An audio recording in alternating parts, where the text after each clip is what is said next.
Alors, le Pacific Vapor Club a été créé en 1983, si je me rappelle bien, par une poignée d'agents SNCF, mais essentiellement des conducteurs à l'époque, qui effectivement voulaient remettre en état cette machine qui était remisée à Dieppe et qui servait au réchauffage du fioul lourd pour les cars ferrés, des liaisons transmanche. Cette machine était vouée à la destruction et au chalumeau, et donc cette poignée de bénévoles a donc décidé de créer cette association pour la remise en état de la machine, sachant que la locomotive appartient à une amicale de dirigeants traction SNCF qui la confie donc aujourd'hui le PVC, donc une association selon la formule de la loi de 1900. Et notre objectif, c'est donc de remettre cette locomotive sur le réseau ferré national et d'organiser des trains historiques plusieurs fois par an à l'occasion de voyages en divers points du territoire. Voilà. Alors aujourd'hui, le Pacific Vapor Club, c'est 460 à 480 adhérents.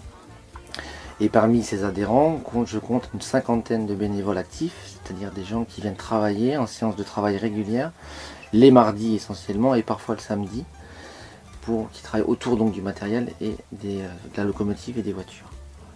Donc le but, c'est effectivement de cette remise en état, mais c'est également l'occasion de passer de bons moments entre nous, de travailler des matériaux un peu inusités aujourd'hui et de se réapproprier un peu des techniques anciennes.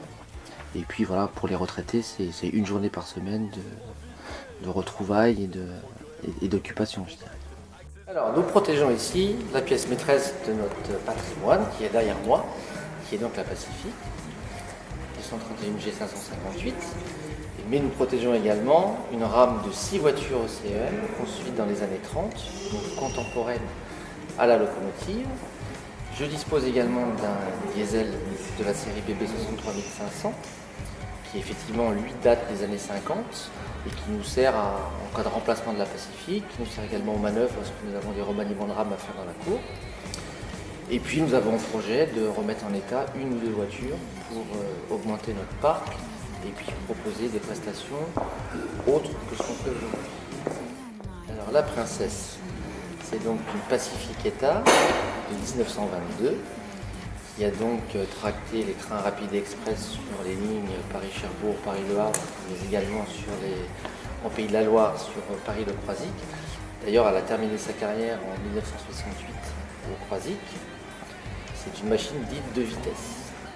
La locomotive pèse donc 160 tonnes dans d'air inclus, à raison de 103 tonnes pour la locomotive et 57 tonnes pour le tandem. Alors nous proposons donc des voyages en train historique sur des parcours divers et variés sur un secteur autour de celui malgré tout. Parfois nous proposons aussi des voyages sur une ou deux journées. Nous proposons également des manifestations à poste fixe, dont la principale au cours de l'année, ce sont les Journées du patrimoine qui se tiennent en septembre.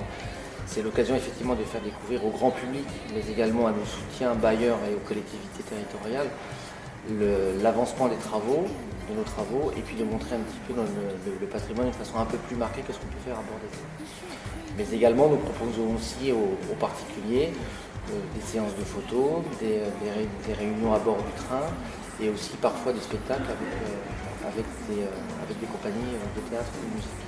Alors, le PVC aujourd'hui propose entre 4 et 6 voyages par an sur la saison qui démarre début avril et qui se termine à la mi-novembre.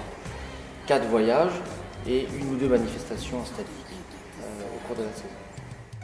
Eh bien, merci beaucoup pour ce moment inoubliable que vous nous offrez et pour toute cette passion et cette gentillesse que vous dispensez à cette noble cause.